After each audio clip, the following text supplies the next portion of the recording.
शहरासह जिल्ह्यामध्ये हवामानामध्ये बदल होत आज अवकाळी पावसाने हजेरी लावलेली आहे।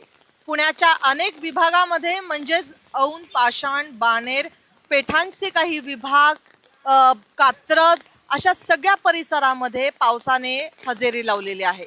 मात्र भारतीय हवामान विभागाच्या अनुसार 30 आणि 31 या दिवशी पाऊस हा पडणारच होता आणि त्या निमित्ताने पुणे शहर आणि पुणे जिल्हा याला येलो अलर्ट देखील देण्यात आलेला आहे। तसेच महाराष्ट्रातील मध्य महाराष्ट्रामध्ये देखील अवकाळी पावसाच्या सूचना देखील देण्यात आलेल्या आहेत। 30 आणि 31 या दोन दिवशी पाऊस हा तुरळक प्रमाणात पडणार आहे, परंतु विजांच्या कडकडाटासह हा पाऊस पडण्याची शक्यता हवामान विभागाने दर्शवलेली आहे। त्याच्यामुळे जसं हवामान विभागाने सांगितलं आहे, आज 30 मार्च आहे आणि तुम्ही मागे बघू शकत असाल तर पावसाने पूर्णपणे हजेरी लावलेली आहे।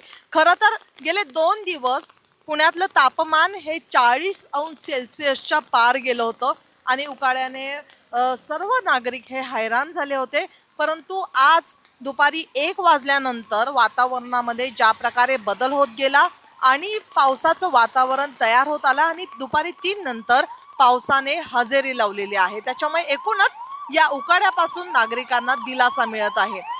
तसंच जे 40 अंश सेल्सिअस जे तापमान होतं त्याच्यामध्ये आता थोडासा बदल होऊन ते 25 अंश सेल्सिअस पर्यंत कमी झालेला आहे। त्याच्यामुळे निश्चितच या अवकाळी पावसामुळे नागरिकांना जरी दिलासा मिळत असला तरी हे 2 दिवस येलो अलर्ट आणि विजांच्या कडकडाटासह पाऊस पडण्याची शक्यता जी हवामान विभागाने वर्तवलेली आहे त्याप्रमाणे पाऊस होणार आहे। मात्र नागरिकांनी पावसात देखील दक्षता घेण्याचं आवाहन हवामान खात्याकडून करण्यात आलेलं आहे।